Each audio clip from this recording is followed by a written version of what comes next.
আসসালামু আলাইকুম everyone, welcome to coding with দাদা। আজকের এই লেকচার ভিডিওতে আমরা কনস্ট্রাক্টর নিয়ে কথা বলবো। গত লেকচার ভিডিওতে আমরা মেথড নিয়ে আলোচনা করেছিলাম। কনস্ট্রাক্টর মেথড মোটামুটি সিমিলার, কিছু ডিফারেন্স আছে, সেটা তোমাদেরকে দেখাবো। সো কনস্ট্রাক্টর যেটা করে, কনস্ট্রাক্টর অবজেক্টকে ইনিশিয়ালাইজ করতে হেল্প করে। আমরা গত লেকচার ভিডিওগুলোতে দেখেছিলাম অবজেক্ট কিভাবে ক্রিয়েট করতে হয়। সো অবজেক্ট যখন আমরা ক্রিয়েট করি, এর এগেইনস্টে মেমোরি লোকেশনে একটা জায়গা দখল করে, যেটাতে হেল্প করে কনস্ট্রাক্টর। সো খুব বেশি কথা না বাড়াই, তোমাদেরকে প্রোগ্রাম দিয়ে একদম দেখাই কিভাবে কনস্ট্রাক্টর কাজ করে। ওকে, সো আমরা চলে যাব নেটবিনসে। তোমরা আগেই জানো যে কনস্ট্রাক্টর মোটামুটি মেথডের মতো। সো এখানে কনস্ট্রাক্টর লেখার একটা নিয়ম আছে। কনস্ট্রাক্টর লিখতে হলে তোমাকে যেটা করতে হবে, আমাদের এই ক্লাসের যে নাম, সে নামে কনস্ট্রাক্টর নাম হবে, অর্থাৎ কনস্ট্রাক্টর কোনো ডিফারেন্ট নাম হবে না। এই ক্লাসের নামে কনস্ট্রাক্টর নাম দিতে হবে। আর একটা ক্লাসে একাধিক কনস্ট্রাক্টর থাকতে পারে। কনস্ট্রাক্টর নতুন দুই প্রকার, একটা হলো প্যারামিটারাইজ, একটা নন প্যারামিটারাইজ। ঠিক আছে, সো আমরা যেহেতু বলছি মেথডের মতো, তো মেথড আমরা কিভাবে লিখতাম, পাবলিক, তারপরে আমরা দিতাম রিটার্ন টাইপ, তারপর দিতাম মেথড নেম। আর যেহেতু আমরা কনস্ট্রাক্টর নিয়ে কাজ করছি, কনস্ট্রাক্টর যেটা করবে, কনস্ট্রাক্টর এই যে ক্লাসের নাম, এই ক্লাসের নামের এগেইনস্টে থাকবে আমাদের কনস্ট্রাক্টর নেম। ঠিক আছে, সো আমাদের ক্লাসের নাম ওপি, আমি দিলাম ওপি কনস্ট্রাক্টর নাম, তারপর একটা ফার্স্ট ব্র্যাকেট, তারপরে আমরা আমাদের সেকেন্ড ব্র্যাকেট, অর্থাৎ আমাদের মোটামুটি ফাংশন বা মেথডের মতো করে সিস্টেম, জাস্ট আমাদের ক্লাসের নামে নাম দিতে হবে। ঠিক আছে, এখন আমরা চাইলে এর মধ্যে একটা স্টেটমেন্ট দিতে পারি। আমি একটা স্টেটমেন্ট পাস করে দিলাম। মনে করো এখানে একটা স্টেটমেন্ট দিলাম, my name is Khan. Okay, just আমি একটা স্টেটমেন্ট পাস করে দিলাম। এখন আমরা জানি যে এই যে আমরা কনস্ট্রাক্টর তৈরি করলাম, কনস্ট্রাক্টরটা কিসের সাথে কাজ করে? কনস্ট্রাক্টর কাজ করে অবজেক্টের সাথে। সো আমরা এই ক্লাসে একটা অবজেক্ট তৈরি করে ফেলবো। আমরা ওপিএস একটা অবজেক্টের নাম দিলাম, এখন নিউ ওপি। এখন দেখো, আমরা যখন অবজেক্ট তৈরি করব, ক্লাসের অবজেক্ট তৈরি করব, নিউ কিওয়ার্ডের মাধ্যমে আমরা এই যে আমাদের যে কনস্ট্রাক্টর আমরা তৈরি করলাম, এটাকে আমরা ইনিশিয়ালাইজ করে ফেললাম। ঠিক আছে, আর এর এগেইনস্টে মেমোরিতে একটা লোকেশন দখল করা হয়, যেখানে এই অবজেক্ট গুলো স্টোর করা হয়। ঠিক আছে, এগুলো আমাদের মাইক্রোপ্রসেসর এইগুলো সাবজেক্ট পড়লে আমরা এগুলো ভালো বুঝবো। ঠিক আছে, ওকে, সো আমি এই যে অবজেক্ট আমরা তৈরি করেছি, এই যে আমাদের কনস্ট্রাক্টর আন্ডারে, এটাকে আমরা যদি এখন কল করে দেই, কল করে দিলে কিন্তু আমাদের এটা শো হয়ে যাবে।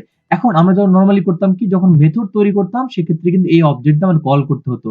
আর আমরা যদি এখানে একটা কনস্ট্রাক্টর তৈরি করেছি, এটাকে যদি আমরা এখন সেভ দিয়ে রান দেই, দেখো আমাদের কিন্তু এটা প্রিন্ট হয়ে যাবে। দেখো আমাদের মাই নেম ইজ খানটা প্রিন্ট হয়ে যাবে। এই মাই নেম ইজ খানটা কেন প্রিন্ট হলো? আমরা তো এখানে ইনিশিয়ালাইজ করি নাই, এটা কানেক্টেড, এই কনস্ট্রাক্টরটা কানেক্টেড এই যে অবজেক্টের সাথে। কারণ আমরা কি জানি, constructor helps to initialize object, আর একটা ডিফল্ট অবজেক্ট অলরেডি ক্রিয়েট করা থাকে। ঠিক আছে, এই জন্য আমাদের এটাকে আউটপুট আসলো। এটাকে আমরা বলছি নন প্যারামিটারাইজ কনস্ট্রাক্টর। ঠিক আছে, তো এই কনস্ট্রাক্টরের কিন্তু প্যারামিটারাইজ হতে পারে। যখন আমরা ডেটা নিয়ে কাজ করব, সেক্ষেত্রে কিন্তু আমরা প্যারামিটারাইজ অবজেক্ট, প্যারামিটারাইজ কনস্ট্রাক্টর নিয়ে কাজ করতে হবে। ঠিক আছে, সো এটা যদি আমরা আপাতত কেটে দেই, কেটে দিয়ে দেখো আমরা প্যারামিটারাইজ অবজেক্ট করব বা কনস্ট্রাক্টর করব। এটার জন্য আমাদের যেটা করতে হবে, আমরা ধরো একটা স্টুডেন্টের জন্য কি লিখি, একটা স্ট্রিং দিয়ে একটা নেম নিব, এবং তারপরে বললাম স্ট্রিং দিয়ে নিলাম ডিপার্টমেন্ট নাম, এবং একটা নিলাম হলো ইন্টিজার, আমরা নিলাম এজ। ঠিক আছে, আমাদের স্টুডেন্টের প্রপার্টি নিলাম। ঠিক আছে, এখন আমরা যেটা করব, একটা প্যারামিটারাইজ কনস্ট্রাক্টর তৈরি করব। তো প্যারামিটারাইজ কনস্ট্রাক্ট করার জন্য আমাদের কি করতে হবে, ক্লাসের নামে নাম দিতে হবে। আমরা এখানে সেকেন্ড ব্র্যাকেট দিলাম, সরি ফার্স্ট ব্র্যাকেট দিলাম। ফার্স্ট ব্র্যাকেটের মধ্যে করতে হবে কি, এই যে আমাদের যে প্যারামিটার গুলো আছে, এগুলোকে আমাদের পাস করে দিতে হবে। ঠিক আছে, এর এগেইনস্টে কিভাবে আমরা আউটপুট পাবো, এটাকে দেখো, তোমাদেরকে দেখাই দেই। তো আমাদের যেটা করতে হবে, আমাদের এখানে এগুলোকে ইনিশিয়ালাইজ করে দিতে হবে। নেম আমাদের, তারপরে স্ট্রিং, তারপর নিয়েছি আমরা ডিপার্ট। ঠিক আছে, তারপর আমরা নিয়েছি ইন্টিজার এজ।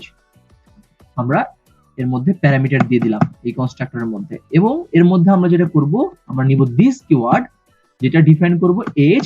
দেখো এই দিস কিওয়ার্ডের এই এজটা আমাদের এই এজটা। ঠিক আছে, সো এই এজের মধ্যে এই এজ রেখে দিলাম, অর্থাৎ এই দিসের মধ্যে দিস দিয়ে আমরা বুঝাইলাম যে আমরা এই যে ভ্যালুটা আমরা এখানে স্টোর করছি, এই যে প্যারামিটারাইজ ভ্যালুগুলা আমরা এর মধ্যে স্টোর করব। ঠিক আছে, সো এই যে দিস, এটা হলো এখানকার দিস, আর এটা হলো এই এজ। ঠিক আছে, আর যেহেতু সিমিলার নাম, এই জন্য দিস দিয়ে আসলে বলে দিতে হয়। তো আমরা নিলাম ডিপার্ট।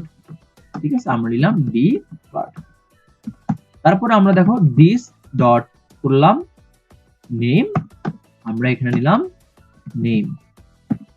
দেখো আমরা কিন্তু এখানে এইগুলো প্যারামিটার করে ইনিশিয়ালাইজ করে ফেললাম। এখন আমরা যে এই যে ভ্যালুগুলো আগে সেট করে দিতাম বা এখানে পাস করে দিতাম, সেই ভ্যালুগুলো আমরা এই কনস্ট্রাক্টরের মাধ্যমে পাস করে দিতে পারবো। ধরো প্রথমে আমাদের কি আছে, নেম, নেমে দিলাম আমি রাকিব, ঠিক আছে। তারপরে আমরা আরেকটা স্ট্রিং আছে, সেই স্ট্রিং এ দিলাম ডিপার্টমেন্ট, ঠিক আছে। ডিপার্টমেন্টের জায়গাতে ধরো আমরা দিয়ে দিলাম সিএসি, তারপরে আমি আর তার বললাম এজ, এজের জায়গা 23 আমি দিয়ে দিলাম, ঠিক আছে। এখন দেখো আমরা কিন্তু নেম, এজ এগুলো কিন্তু এখানে পাস করে দিছি। এখন যদি আমরা এটাকে সেভ দিয়ে রান দেই,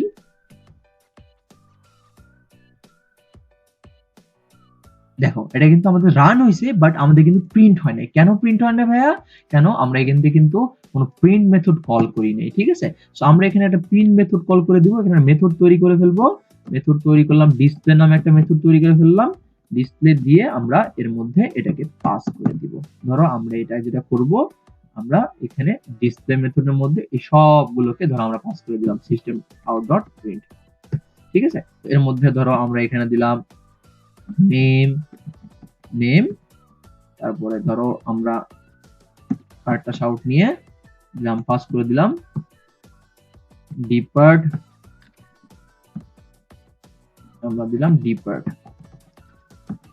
এবং আরেকটা শাউট নিয়ে আমরা করে দিব এজ, ঠিক আছে।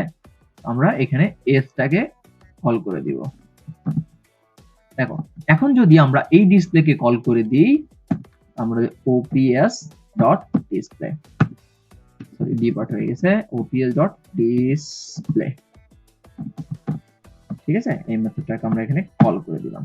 এখন আমরা যেটা করলাম, আমরা কিন্তু এখানে একটা কনস্ট্রাক্টর তৈরি করলাম, সেই কনস্ট্রাক্টর প্যারামিটারাইজ দিলাম, তারপরে আমরা এখানে একটা প্রিন্ট দিয়ে সেটাকে রান দেওয়া ট্রাই করলাম, ঠিক আছে। যদি আমরা সেভ দিয়ে রান দেই,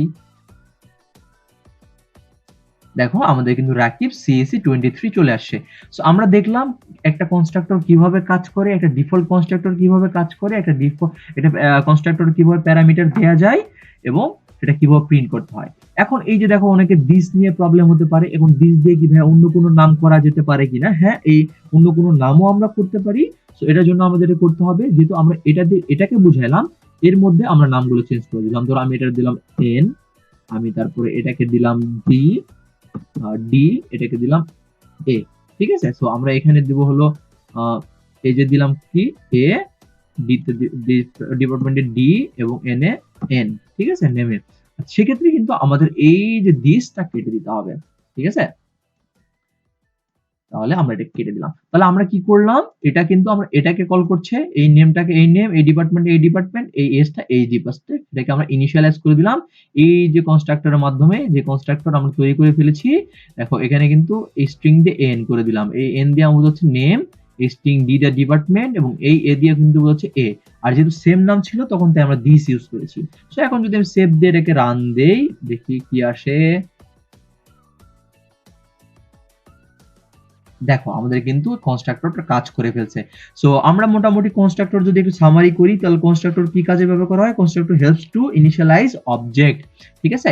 সো অবজেক্টকে ইনিশিয়ালাইজ করার জন্য কনস্ট্রাক্টর ব্যবহার করা হয়, আর বাই ডিফল্ট একটা কনস্ট্রাক্টর অলরেডি তৈরি করা হয়। অনেক সময় কিন্তু কনস্ট্রাক্টর এররও অনেক সময় বড় বড় প্রোগ্রামে আসে।